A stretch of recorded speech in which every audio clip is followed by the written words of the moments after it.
Siapakah ateis itu? Ateis adalah orang-orang yang terlalu malas untuk berpikir. Begitu kata Santo Hieronymus dalam salah satu suratnya. Pace bene, masih di mea culpa.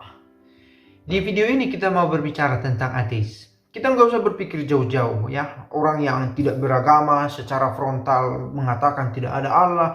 Tidak harus selalu dengan vokal. Dengan kata-kata yang eksplisit muncul ke media-media mengatakan, "Hei, saya tidak percaya Tuhan." Tidak harus semacam itu, karena ada ateis macam itu. Ada ateis praktis, dan ini yang mau saya bahas. Bisa saja identitasnya lengkap, agamanya apa, di mana bergereja, keluarganya beragama apa, dan lain, bisa lengkap jelas. Tapi de facto dalam kenyataan, dalam pemikiran, sebenarnya meninggalkan Allah. Nah, bagaimana ciri-cirinya? Akan kita lihat dengan mengutip tulisan-tulisan dari bapak-bapak gereja. Syukur gereja merawat tulisan-tulisan ini, memberikan kita panorama. Sebelum lebih jauh berbicara ke sana, saya mau mengajak para penonton untuk menyisihkan waktu. Bila berkenan, saya membuat video tentang renungan setiap hari. Linknya ada di deskripsi video ini. Kalaupun hanya tertarik untuk mendengarkan Injil pada hari itu, bisa diputar sekitar 1-2 menit di awal video, lalu bisa di skip. Kurang-kurangnya menyisihkan sedikit waktu untuk mendengar itu. Kalau mau menambah lagi dengan mengikuti renungannya, boleh juga. Sedikit lebih santai, lebih bebas dari konsep-konsep retorika. Oke. Saya mengumpulkan beberapa kutipan dari Bapak Gereja tentang ateis. Mengapa dari Bapak Gereja? Dunia mereka itu.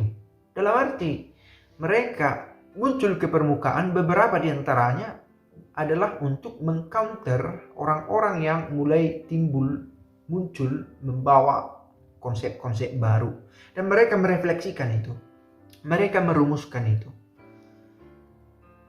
Kita mulai dari satu hal yang paling fundamental. Karena memang, kata Agustinus dalam salah satu bukunya yang terkenal, The City of God, The Civitate Dio, Civitate Dei, Dio itu bahasa Italia, Civitate Dei. Karena memang ada beberapa orang yang secara menyeluruh menyangkal keberadaan Allah. Dan ini adalah kesesatan terbesar, menyangkal Allah. Secara menyeluruh, tidak ke gereja, katakanlah begitu, tidak mau masuk ke dalam komunitas, tidak mau memakai pernak-pernik tentang itu, dan memang di kedalaman hatinya juga menolak itu. Nah, ini total dia. Teorinya pun ditolak dia. Tapi yang ini terang ya, langsung, oh ini ateis, dia menolak Allah. Di kesempatan lain Basilius Agung berkata begini, ateis adalah orang yang benar-benar tidak mengenal Allah, tidak hanya menyangkal keberadaannya, tetapi juga kekuasaannya dan kebijaksanaannya dalam mengatur dunia. Memang benar-benar ateo, tanpa Tuhan. Nah, jangan-jangan sebenarnya, seperti tadi saya katakan, bisa saja orang semacam ini tinggal di antara kita dan dengan eksplisit mengatakan itu. Ada itu. Nah, tetapi yang lebih mungkin ada lebih banyak adalah orang yang bersembunyi atau berpakaian keagamaan tetapi dalam praktek hidup tidak bertindak sebagai orang yang mengakui Allah. Nah, sangat terbuka, manusia itu sangat dinamis, bisa berbeda, bisa berubah dalam hitungan waktu karena satu peristiwa. Dari tak beriman menjadi beriman, oppure atau in contrario, sebaliknya, dari yang begitu aktif dalam menggereja, mengikuti ritual ini, tata agama diikutinya, tapi akhirnya berbalik. Bisa saja. Tetapi beberapa rumusan ini penting juga. Salah satunya Yohanes Chrysostomus, ateis telah mengikat diri mereka sendiri dengan rantai kebodohan mereka sendiri. Ateisme itu seperti rantai yang mengikat oleh mereka sendiri dan korbannya mereka sendiri. Dan selalu dikaitkan dengan kebodohan. Kebodohan, ketertutupan atas pengetahuan. Kita katakan itu. Keadaan tertutup atas pengetahuan ini bisa membawa seseorang pada kebenaran menurut kacamatanya semata. Dan dia sudah yakin pasti bahwa tidak ada Allah. Dan sedemikian itu dia melihat hidupnya dan tidak menemukan unsur-unsur yang ilahi itu. Tadi di awal saya sudah katakan, ateis adalah orang yang malas berpikir. Bisa saja sampai pada konsepnya sendiri.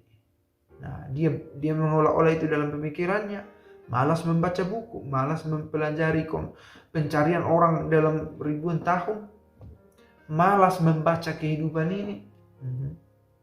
Nah, misalnya, mengapa orang misalnya setelah terjadi bencana malah memutuskan meninggalkan agama, malas merefleksikan peristiwa hidupnya? Bisa juga itu terjadi. Karena orang yang berefleksi, terutama atas pengalaman personalnya, nanti akan kita dengar pengalaman personal itu penting, malas merefleksikan pengalaman personalnya, tidak akan sampai pada nilai tertinggi yang akhirnya ditemukan dalam diri Allah. Kebahagiaan ditemukan dalam kesatuan dengan Allah.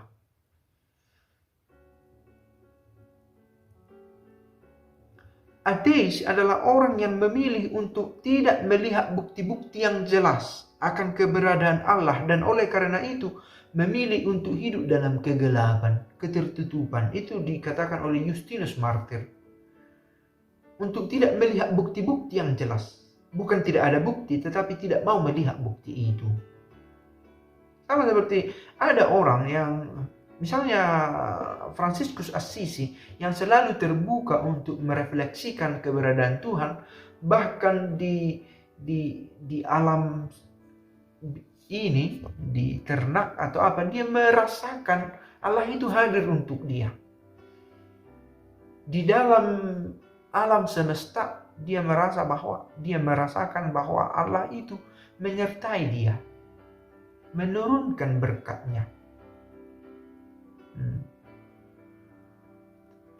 Fransiskus Assisi seorang mistik, boleh dikatakan orang yang terus mencari, rindu menemukan Allah dalam kesehariannya.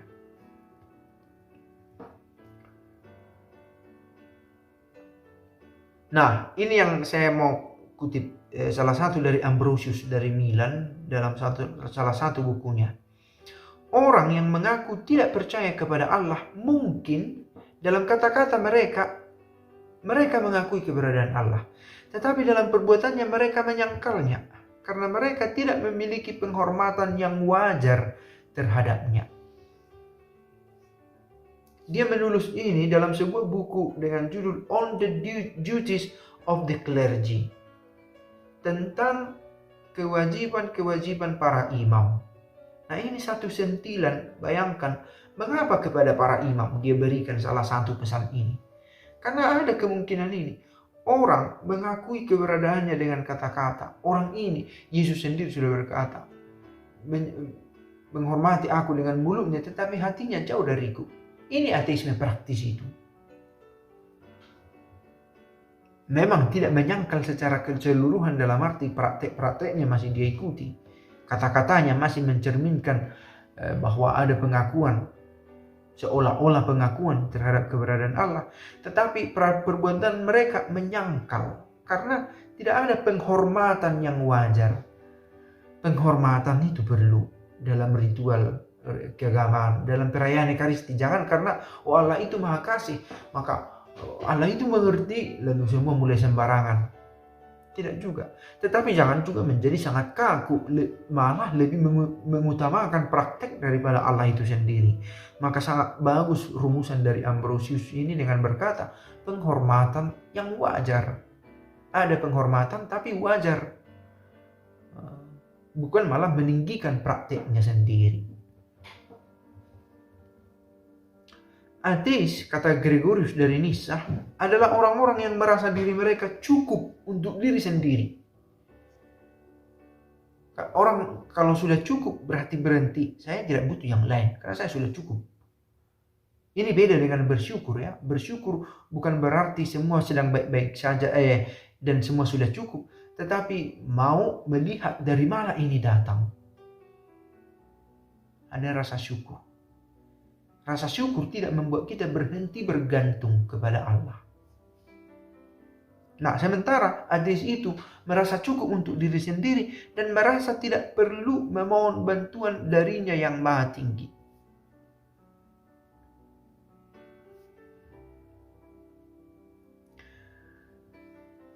Lalu ada Maximus, Bapak pengaku, berkata begini. Ateis adalah orang-orang yang tidak memiliki pengalaman tentang kemanusiaan mereka sendiri. Karena jika mereka memilikinya, mereka tidak akan menyangkal keberadaan Sang Pencipta. Oke, dalam terjemahan kita temukan ini. Tetapi dalam makna yang lebih dalam bisa kita lihat bahwa orang yang memiliki pengalaman personal tentang hidup dan membawanya pada refleksi sampai kepada Allah. Tadi saya menemukan satu video Peterson berkata, apa yang paling nyata? Apakah materi? Bukan. Rasa sakit. Tetapi apakah ada yang lebih kuat dari rasa sakit? Ada. Orang-orang yang merasakan rasa sakit akan menemukan bahwa yang lebih kuat adalah cinta dan kebenaran. Nah, mengapa orang sampai kepada pemikiran itu? Karena merefleksikan hidupnya. Jangan-jangan keterburu-buruan kita untuk berkata, oh tidak ada Tuhan, Dialah semua alam semesta ini terjadi dengan begitu saja, lalu kita mati, selesai. Mengapa sampai ke sana? Karena tidak merefleksikan pengalaman. Oh, bagaimana ya saya bisa selamat dari kejadian kemarin? Seandainya saya melangkah sedikit saja sudah tersenggol, inilah penyelenggaraan ilahi. Atau ada yang sudah tersenggol, seandainya saya tidak tersenggol, mungkin saya akan semakin terbiasa ngebut-ngebutan di jalan. Sebuah refleksi membawa orang pada nilai-nilai. Dan nilai-nilai itu akhirnya ditemukan, oh Yesus sendiri mengatakan ini. Allah sendiri mengajarkan demikian.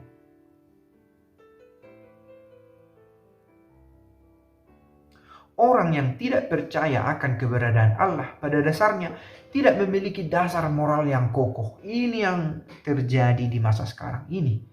Ini yang terjadi. Ada orang yang bingung dengan standar moral yang harus dipakai. Jangankan moral, untuk mengetahui saya laki-laki atau perempuan, konsep semacam ini banyak semakin membingungkan di antara remaja katanya di Amerika Serikat. Karena kehilangan guardian moral, meninggalkan agama. Nah, dan itu sudah diramalkan oleh Yohanes Damaskus. Dia hidup abad ke-7, tidak lebih dari abad ke-8. Orang yang memilih hidup untuk melihat kehidupan dari perspektif yang terbatas dan sempit tanpa mengakui bahwa ada kekuatan yang lebih besar di luar diri mereka yang mengatur segalanya, itu adalah ateis. Nah, tertutup. Dia merasa bahwa standarnya yang penting, saya merasa bahwa saya laki-laki, saya merasa bahwa saya perempuan, perasaan saya yang menjadi standarnya. Nah, ada kebingungan semacam ini. Nah, ini mungkin belum persoalan kita. Meski beberapa saya yakin di tempat kita juga ada yang terjadi itu. Saya ini perempuan atau tidak ya? Ada laki-laki berpakaian perempuan? Bahwa ada laki-laki memiliki kelemah lembutan, oke. Mungkin itu didikan dari tengah keluarga atau banyak hal lain dalam misteri penciptaan ini yang kita tidak paham. Tapi jelas-jelas tubuhnya laki-laki, tapi dia mau diperlakukan sebagai perempuan, memodifikasi tubuhnya, ini karena krisis dari dasar moral tadi, pemikirannya menjadi sempit dan dia tidak menyadari ada kekuatan yang lebih besar di luar dirinya. Itu dikatakan oleh Yohanes Damaskus, menambahi tadi yang dikatakan oleh Cyril Jerusalem yang berkata bahwa orang yang tidak mengenal Allah tidak memiliki dasar moral, konsep tentang moral. Nah, mengapa ada orang yang aktif dalam hidup beragama tetapi tidak bermoral? Karena tidak mengakui keberadaan Allah di kedalaman hati. Ini menjadi ujian bagi kita.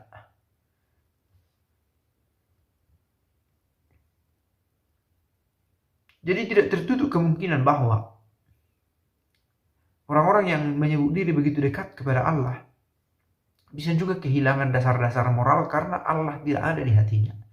Pratikamente, secara praktisnya begitu. Nah, jangan-jangan bahaya ateisme juga ada pada kita. Karena kemalasan, karena peristiwa hidup yang tidak dibawa dalam refleksi, karena ketidakterbukaan pada pengetahuan dan pengajaran. Bukan hanya dari buku, tapi dari alam semesta. Tidak terbuka pada kekuatan yang lebih besar.